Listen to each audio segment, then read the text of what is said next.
Hello, and welcome to this episode of Beyond NSU. I am your host, Tiana Burnett. Today we are joined with Amazon bestselling author of Wingspan, CEO and Talent Technical Solutions Corporation, and CEO of Somerville Consulting Group, Adrienne Somerville. Thank you for joining us. Thank you for having me. I appreciate it. Okay, so you attended NSU and you're an alumni, so tell me about your experience. I am. So I graduated class of, wow, it seems like forever ago, 1994. I was a political science pre-law major at the time and was super excited to be here. Norfolk State offered definitely my groundbreaking, I think, experience into not only academic excellence, but also I think my eyes opened as it relates to all that I could endure from a success perspective. Okay, so what was your major at NSU? So it was political science. I concentrated on pre-law.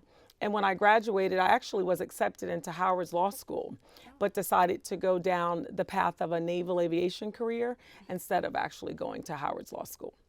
Oh, okay. All right, so how was your journey here at NSU? Okay, so I say this for all those where the struggle is real. Have you heard that saying? The struggle was really real.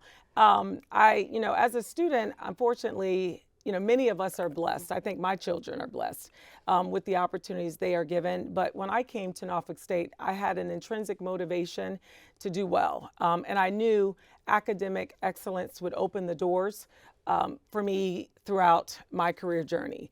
And so I had no money. I had no car. I worked at Central Fidelity Bank. I didn't even have a computer, which is kind of crazy to think. When I look back, I said it's nothing but grace that got me through it because, taking the city bus and kind of working and riding with friends and things like that, catching rides, kind of made it difficult for me. So the struggle was real. But when I would arrive on campus, what I did experience in an HBCU was the fact that, I was a person with a face and feelings, and it wasn't just an institution that was based on fact and figures. It was almost like taking classes from your aunts and uncles, pouring not only the academic piece into you, but the social piece into you and the worldly piece into you. Okay. So do you think that NSU molded you to be successful today? 100%. 100%. Because today, when I stand up, and I'm in a male-dominated world for the most part, very few women operate in our spaces, but I feel very confident and I feel very competent with what I bring to the table. And I think NSU instilled in me the value of knowing your business, knowing what you need to know to be successful, and then owning it, giving you that platform to shine in and preparing me to be very comfortable in all environments. Yeah, I understand that. NSU really shows you what hard work is. Yes, so, exactly. I really understand it wasn't that. a cakewalk. And then I worked 34 hours. So working 34 hours and then sometimes taking 18 credit hours of courses made it very difficult to be as active and participating in some of the homecoming, more fun stuff. But I definitely think it prepared me to move along once I left beyond NSU. Okay. So tell me a little bit about your journey starting off after college and everything. Yes. So I tell people, there's so many opportunities. You think this is all you can be, which for me was I'm going to be a high price K Street lawyer and live in Washington, D.C. and borderline be a socialite. Not like one of those housewives, but I was nothing against it because I do like the shows. But I would definitely be, a mover, shaker, and doer, kind of a Washingtonian vibe. But you never know where your path will take you. But I do believe the right people will come into the right places for you to be successful. And that's kind of my story. So I met another African-American female that worked for Naval Sea Systems Command in Crystal City, Virginia. And she suggested that with my background, I could be like a contracts person. And basically, we buy things for the Navy, aircraft, components, engines, anything the Navy uses, missiles, whatever it is, someone buys that. And it was my profession, a contract specialist, contracting officer, that would enable me to buy things for the Navy. And when you think of the Navy, that's supporting the Navy and the Marines, the naval community around the globe. So I became a contracting officer, which meant I had an unlimited warrant and I could obligate the government just by signing my name and working with a bunch of other people that make things happen for whatever item we needed to buy, particularly whether it was time of peace and or time of war. So it gave you a lot of power, if you will, to be that mover, shaker, doer on behalf of our country. And I enjoyed the ride and continue to advance in my career in that way. The other thing was the life learning aspect, I think, is something that NSU also taught me, which was to continue to advance in my education after getting a bachelor's degree. So I was able to go to Florida Institute of Technology and then continue my education to get a master's degree, and then go on and study at Georgetown University and also study at Harvard University. Okay, all right. So as a Black woman, how can you sort of deal with those struggles and being in a high corporation? So I would offer there a couple of key things. One is I shifted my paradigm a long time ago that really changed my trajectory. And that is to, own the fact that I'm, a Black African-American female, but that I am also competent and confident. And I would submit to people, it's when, and this is women in general, we tend to think that we are less competent than some of our male counterparts. And I would offer that space that we operate in almost prohibits us from being successful, because we become paralyzed in that fear of whether or not we're worthy of the opportunity, whether we deserve the opportunity, whether we're ready for the opportunity. And many instances, our male counterparts will operate as if they're more confident, right, than we are. And so I think it takes both. You have to be competent and know your business, and also be confident that you're worthy of the opportunity and you've earned your right to have that seat at the table. Okay, that's what I'm talking about. So you're the author of the book Wingspan. Tell me a little bit about that. So I knew, like pre-COVID, and I know we're still in this little pandemic phase, hopefully we'll be out of it soon. I'm blessed to mentor a lot of people. And then I speak at a number of engagements where we're able to hopefully pour opportunities and just with our words into the souls of people. So even this forum, I don't take an opportunity to speak very lightly, because I know it's those messages that shaped kind of my mindset. And so I figured, well, why don't I write some of the things down that I would say to my mentees, or I would say in a public forum, and because of COVID, we can't. Then I gave like 40 pages of it to my friend, and she said, oh, I think you're onto something. So it's important to have a supportive circle, a little sister circle. And with that in mind, I said, okay, well, let me keep writing. And it just became a book. And then I decided, you could self-publish or traditionally publish. And I published it because what Wingspan does is it tells companies and individuals how to leverage their talent for greatness. Right? How do I tap into the resources in my organization to get people to optimally perform? And as an employee, how do I unleash my talent, not only for me and my individual gains, but for my organizational gains? And it's that secret of doing that. And since I'm passionate, I won Mentor of the Year one time for Naval Air Systems Command. But I'm very passionate about mentoring, because I would not be here without mentors, and I would not be here without a diverse set of mentors. So some African-American females, some Caucasian males, some military, some non-military, and I encourage people to embrace it. And in my book, I talk about that. Like chapter 8 is all about mentoring, how to find a mentor and how to be a mentor. And what does mentoring look like and feel like, do's and don'ts, myths associated with it. And so it was just my tell-all, what I would say in this forum that I couldn't say because of the pandemic. No, I think that's awesome. I actually have a mentor, and he helps me with connections and everything. Speaking of connections, do you think that making connections, networking is essential to us college students? Oh, absolutely. It is the game changer. And I know, like I've shared before, I'm an introvert, believe it or not. And sometimes it's like Beyonce and Sasha Fierce. We have to come out, you got to come out of character a little bit to move, your ball down the field, so to speak, and be uncomfortable at times, right? Be comfortable with being uncomfortable. Sometimes convenience and comfort isn't really, necessarily on the same street. So you're going to have to step out of your own comfort zone in order to be the person you want to be. And I think it's important, because when you work very hard, and I know all of the students at NSU do, because I used to be here too, sweating it, putting water on my face, trying to get through my final exams, and working. It's that performance capital that we step into the workplace demonstrating how great we are, great performing hard chargers. But that will get you to a certain point where you can move about in your career. But what gets you to the next level in your career is that that relationships capital that you have to invest in, and that's through networking and mentorships and advocacy.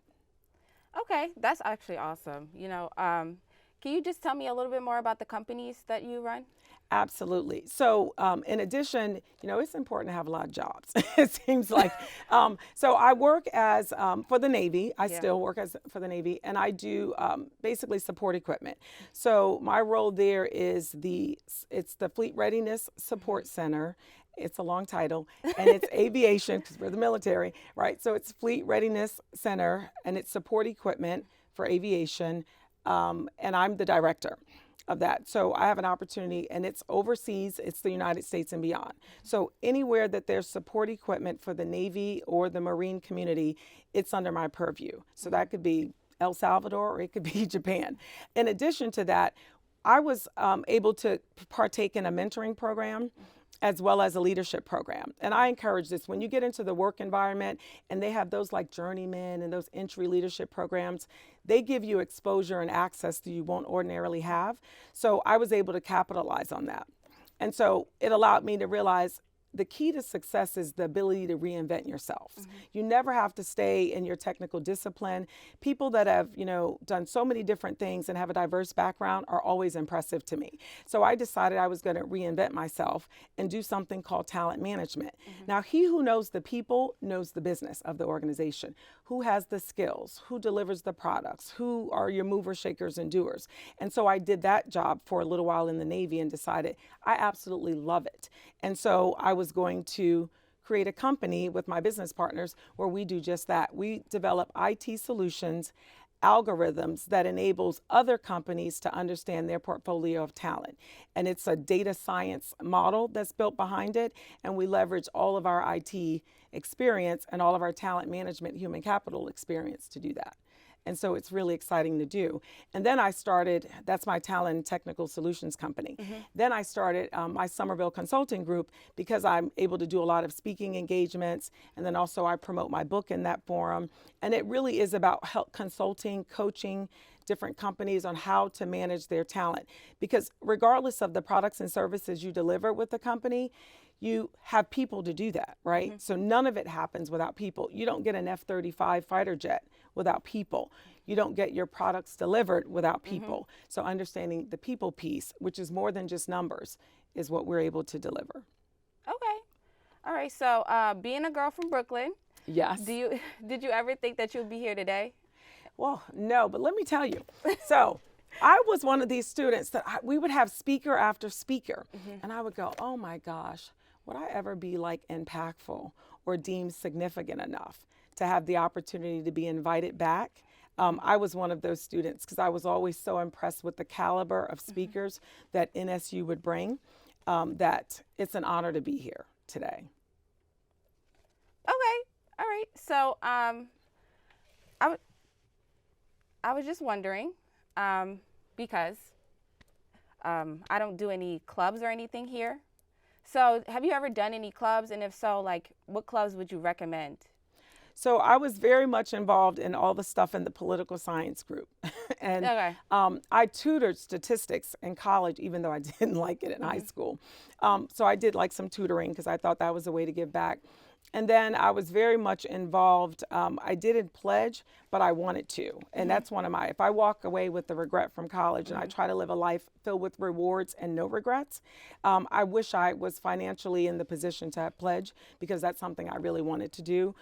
Because I think it is all about service and sisterhood. And but fast forward, never think about like what you couldn't do then, because when it came to 2013, again, I still had that desire to serve and the spirit of sisterhood. So I established my own foundation in my grandmother's name, and it's the Carolyn E. Parker Foundation. And we do just that. A group of women come together and they do things with girls, with boys, with other women, with homeless people in our community, and we work very closely. And it's opened the gate to me to an opportunity to serve. Okay. So what do you think is your greatest accomplishment so far? Wow. So I think my children are, my son is majoring in engineering. And then, my daughter recently just graduated also from Spelman College. I think that, it's so funny when people say that, because aside from that, I don't really even consider myself successful. And I never really strived to be successful. When I was coming through college and moving about in my career, I always wanted to be significant because I felt like significant people poured their resources, their heart and soul into other people. And that successful people tend to look like they poured all their resources into other things. And so I would say my foundation is something I'm very proud of, and I lead it with my cousins. And it's because I can see the impact on young girls. I can see the impact on women that appear to be broken but leave feeling whole. I can see the impact when I am able to talk and connect with the homeless person that's gone through a lot. So I would say that. I would hope my impact on the naval aviation community is one that's noteworthy. Serving our country is always an honor and humbling opportunity. And I do believe what we do enables Americans here and abroad to sleep at night and know that the nation is safe. And then I think forming my company, I don't do vision boards, but I'm a big manifestation, because if it goes on the board, it's going to happen. So it's a manifestation board. And I've always wanted to employ 100 people, which we're working on with our company. We have hired people, and we've hired young students as well that we would like to see be leaders in our company. I think that's something I'm very proud of, because I believe I will be able to create a work environment that's so dynamic and so edgy that people will want to work there, and it will change the dinner conversations they have, the schools they're able to send their students to, their kids to, the communities they live in, and the impacts they can have on the world. You ever think about partnering with NSU? Well, it's so funny you said that, because I spent my morning talking about how to, get like an endowment fund started, and also how to establish a scholarship, which I was a student that received a scholarship. And so I think it's important to give back, and I think it's important to pay it forward. So that's what I did this morning to figure out how am I going to do that starting in the fall of this year, which is when I'm going to launch my scholarship program here at NSU. I think that's very important. There's a lot to be said about education, and I wish everyone had equal access to it, because it is a game changer. It opens doors that would never have been open for me, because the first thing we ask is if they have a degree. We don't even sometimes drill into what the degree is about, but is there a degree? And I just think it's so important for people to get that degree if they can, and then it will become your market, because you, at the end of the day, you are your brand. You are your brand. Okay, so what are the future plans for you? Wow, so for me, it's to continue to grow my company. I do believe in legacy leadership. I do want to be that name at NSU for the person that benefited from the school and then came back and gave it back to the school. All that the school and its outstanding professors have poured into me. And then I just look to see across the globe where I can have an impact. And visiting multiple countries have afforded me that opportunity. And, I look to be that household name on all continents. Okay, that's awesome. Thank All right. you. So you discussed a little bit about college and things like that. Did you ever think about public speaking to high school students? Well, I have, which is really an honor too. So there's a school near where I live. It's Great Mills High School. And it's a very diverse school, probably maybe 50-50 or even more heavy with minorities. So I have an opportunity to speak there in their auditorium. I spend a lot of time, my foundation, we have something we call Workshop Wednesdays, where we were able to do financial planning, college panels, career panels, and these are middle school kids that we get to work with. Self-defense, I sponsor a girls empowerment group there. Which is very humbling to me, because I get to meet all these little girls, and they have such potential and just need sometimes some guidance, and everybody doesn't have that family dynamic to enable their success. So I like to be there and to see them grow and reach their full potential. We also give dresses to girls.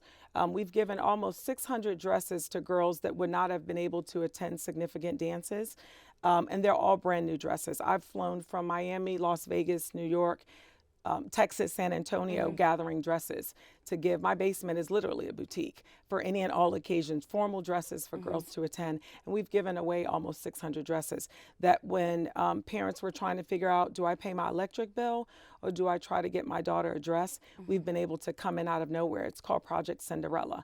And the school decides who the winning girls are, and we roll these dresses in, and the girls just cheer yes to the dress. As you see, and it's so much more than the dress.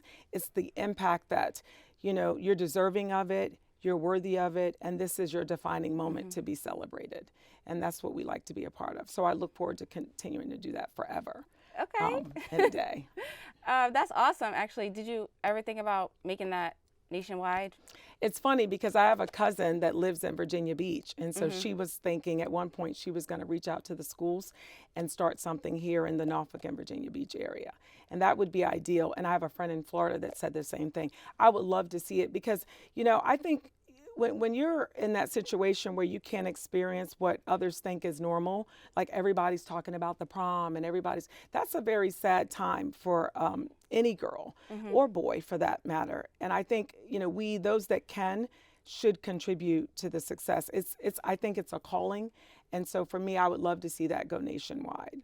I think with everything, you are a success. You make thank all you. your accomplishments come true. Thank you. Just amazing. Thank just you wonderful. For that. Thank you for that. No, like really, thank you. because as a Black woman, you don't see this every day. Yeah. So it's great that you're a role model Thank to you. Black women, Black girls. It teaches us a little more. Thank you. And I make myself accessible. I tell people to reach out to me on LinkedIn. I'll talk to people on Sunday, on Saturday. I don't turn it off because it was definitely, sometimes you're trying to figure out what's right and you really don't know and you just need a soundboard. Maybe you don't have people in your circle or you want an outside perspective. And I think it's important that leaders build other leaders. And I think success leads clues. And sometimes you're just trying to figure out which clue is the right clue for you. And I think it's nice to have someone to say, hey, do this and do that. And know that there's really no mistake, right? There's no failure. I think that's the biggest thing that paralyzes a lot of people. For me, it's just a data point. And then you do something different. So like not going to Howard, did I fail? I would say not. I can always go back to law school. But have I been blessed to do other things? Keep going, right? So keep going. If you feel like, oh, I should have done that, try not to regret anything. Just focus on all your rewards and keep moving. And just focus on not perfection, just progress and make progress along the way. And you'll get to exactly where you want to be. And the path might be a little bit different, but that's okay. Okay. I always really tell great. myself that. And this is the other thing too. Like my call sign used to be Maverick, and I was sharing this before. Run your race. Like your race, this is what I think the beauty of diversity is. Every path is unique and you don't have to worry about how like Jack did it or Lisa did it or David did it. But your story is your narrative and that's what makes you unique. So be the oddity in the room. And something I always do is I'm first to raise my hand for the challenging assignment. I'm first to do what others aren't willing to do. And I'm the one that says, hey, let's try something different. Take the information you have and be that radical, revolutionary kind of leader to move things forward. Okay. Yeah, that's awesome. I mean, you. You were talking a little bit about LinkedIn. So for us college students, we don't have a lot of networking experiences. Can you teach us a little bit about how to network? Yes. So it's funny and I know people don't think I'm an introvert. I am.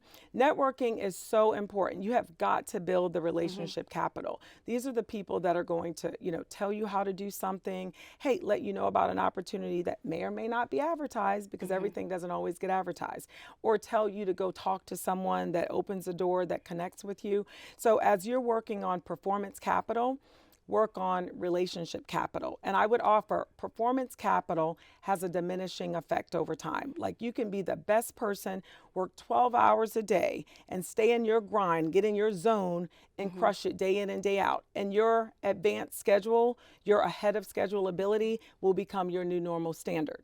But no one will acknowledge the fact that, I'm sorry, who is that person? I know she's here like 12 hours a day. I'm not really sure. I know she's good though. She's doing good things. So people have to know who you are in order to help you move about in your career. They have to know what you like to do, what you don't like, what you're good at, what you want to become better at doing, what skills you have, what skills you need to round you out for that next opportunity. That all comes in networking.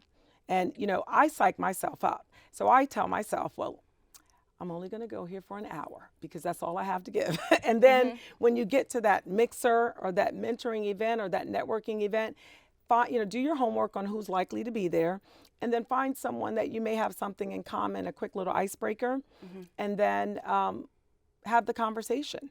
And then you'll start to kind of come out of your shell a little bit. It is very important. I mean, we live in a world that you can't navigate through. No one gets to where they want to be alone.